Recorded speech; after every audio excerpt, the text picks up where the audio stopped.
नमस्कार, बहुत स्वागत है आप सभी का। न्यूज़ 18 का डिजिटल प्लेटफॉर्म देख रहे हैं आप। मैं हूं आपके साथ पूजा सचदेवा। भारत पाकिस्तान के बीच जो तनाव की स्थिति रही, उसमें एक बात साफ हो गई कि कौन भारत के साथ खड़ा है और कौन दुश्मन देश के साथ, मतलब पाकिस्तान के साथ। यानी कि कौन अपना है और कौन पराया, किसने विश्वासघात किया।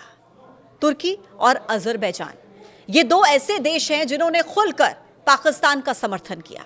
और यह समर्थन सिर्फ बयानों से, यानी कि सिर्फ शब्दों से नहीं था, यह समर्थन हथियारों से भी था, यह समर्थन ड्रोन से भी था।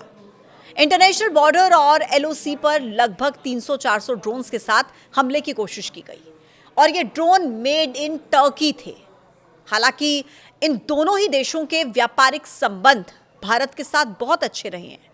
तुर्की के साथ तो भारत ने हमेशा दोस्ती भी निभाई है, फिर चाहे वो कोरोना काल हो या फिर तुर्की में भूकंप से हाहाकार। 6 फरवरी 2023 को तुर्की में भीषण भूकंप आया था, हजारों लोग मर गए थे। उस समय भारत ने तुरंत ऑपरेशन दोस्त शुरू किया, राहत सामग्री, मेडिकल सप्लाई और रेस्क्यू टीम भेजकर यह जताया कि इंसानियत सबसे ऊपर है। इसी तरह कोविड काल में भारत ने वैक्सीन की मदद हो या जरूरी दवाओं की मदद, वो की तुर्की के लिए। लेकिन तुर्की ने क्या किया? तुर्की ने दिया पाकिस्तान का साथ, यानी कि आतंकिस्तान का साथ। जिसके बाद अब भारत के लोगों में गुस्सा है। लोग टर्की और अजरबैजान का बायकॉट कर रहे हैं, जिसका खामियाजा तुर्की और अजरबैजान को भुगतना पड़ेगा। पिछले कुछ सालों में भारी संख्या में भारतीय पर्यटकों ने घूमने के लिए टर्की को चुना। साल 2023 में करीब 2,74,000 भारतीय नागरिक तुर्की गए थे। साल 2024 में तुर्की जाने वाले भारतीय पर्यटकों का यह आंकड़ा बढ़ गया और 3.5 लाख तक पहुंच गया, जिससे तुर्की को $291.6 मिलियन की आमदनी हुई, $291.6 मिलियन। अजरबैजान में साल 2023 में भारत से 1,17,302 से ज्यादा पर्यटक पहुंचे। साल 2022 से अगर इसका कंपैरिजन करें तो दोगुना था पर्यटकों का पहुंचने का सिलसिला। फिर साल 2024 में 2,43,000 भारतीयों ने इस देश का दौरा किया, इस देश में घूमने के लिए गए या अलग अलग पर्पज से वहां पर गए थे, जिससे इस देश को $308.6 मिलियन की आमदनी हुई, $308.6 मिलियन। लेकिन 2025 में तुर्की और अजरबैजान ने पाकिस्तान का समर्थन करके भारतीयों को अपने खिलाफ कर लिया है। भारत के नागरिकों में गुस्सा है और इसका सीधा असर दिखा है तुर्की और अजरबैजान जाने वाली फ्लाइट्स की बुकिंग में। लोग जमकर इन दोनों देशों की प्लान की गई अपनी यात्राओं को कैंसिल कर रहे हैं। ट्रैवल वेबसाइट मेक माई ट्रिप के हिसाब से इन दोनों ही देशों के लिए बुकिंग में करीब 60% की गिरावट आई है और कैंसिलेशंस भी बढ़ गए हैं। हालांकि आपको पता है कि तुर्की को अभी से इसका खतरा हो रहा है कि अगर भारत के लोगों ने बॉयकॉट किया तो बड़ा नुकसान हो जाएगा, अर्थव्यवस्था में बड़ा नुकसान हो जाएगा, आमदनी में बड़ा नुकसान हो जाएगा। और इसीलिए टर्की पर्यटन विभाग की तरफ से एक लेटर जारी किया गया।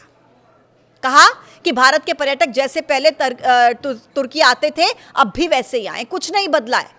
हम आपके कंफर्ट का, आपकी सेफ्टी का पूरा ख्याल रखेंगे। लेकिन भारत के लोग कह रहे हैं नहीं, हम नहीं आएंगे। और सोशल मीडिया पर आप देखिए, बायकॉट तुर्की, बायकॉट अजरबैजान, बायकॉट तुर्की एंड अजरबैजान, ये सब कुछ वहां पर आपको देखने को मिलेगा। ये एक आप देखिए अभियान सा चल रहा है। तुर्की के साथ भारत का बड़ा कारोबार है। भारत और तुर्की एक दूसरे से कई जरूरी सामान खरीदते हैं, बेचते हैं। भारत के व्यापार आंकड़ों को अगर आप देखेंगे तो आपको यह पता चलेगा कि अप्रैल 2024 से फरवरी 2025 तक भारत ने तुर्की को $5.2 अरब, यानी कि करीब 45,000 करोड़ रुपए का सामान निर्यात किया है। अगर आयात की बात करें तो तुर्की से भारत ने अप्रैल 2024 से फरवरी 2025 तक $2.84 अरब, यानी कि करीब 24.4 हजार करोड़ रुपए का सामान आयात किया था। ऐसे व्यापारिक रिश्ते हैं, उसके बाद भी टर्की ने समर्थन किस देश का किया? आतंक के आका पाकिस्तान का।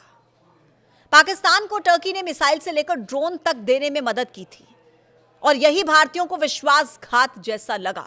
लेकिन आप जरा सोचिए कि 50 से ज्यादा इस्लामिक मुल्क होने के बाद भी आखिर टर्की और अजरबैजान ने ही क्यों पाकिस्तान का समर्थन किया?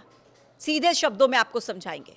तुर्की के राष्ट्रपति रेसिप तैयप एर्दोगन, जो लंबे वक्त से मॉडर्न खलीफा बनने की उनको धुन रही है, वो चाहते हैं कि ऑटोमन एम्पायर की तरह उनका देश एक बार फिर से इस्लामिक दुनिया का राजा बने। पाकिस्तान के साथ इस्लाम के आधार पर तुर्की की वैचारिक करीबी है। एर्दोगन अक्सर कश्मीर का मुद्दा उठाते हैं और इसे इस्लामिक मुद्दे के रूप में पेश करते हैं, यानी कि दुनिया को यह दिखाने की कोशिश है कि वो एक इस्लामिक देश पाकिस्तान के साथ खड़ा था। मतलब टर्की और अजरबैजान ने पाकिस्तान का समर्थन धर्म देखकर किया, मजहब देखकर किया। तो आप जरा सोचिए कि क्या हम हिंदुस्तानी मुल्क देखकर, देश देखकर उनका बहिष्कार नहीं कर सकते? अपने सैनिकों को देखकर कि कैसे उन्होंने हमारे लिए ऑपरेशन सिंदूर चलाया, कैसे उन्होंने अपनी जिंदगी को जोखिम में डालकर मुझे, आपको, हम सबको सुरक्षित रखा और रख रहे हैं, क्या हम इसलिए इनका बहिष्कार नहीं कर सकते? अभी आपको तय करना है कि आपको अपनी कमाई का हिस्सा इन्हें देना है या नहीं देना है, यह आपके ऊपर है। आज के इस वीडियो में इतना ही। कल फिर होगी मुलाकात एक नए पॉडकास्ट के साथ। आप देखते रहिए न्यूज़ 18। नमस्कार।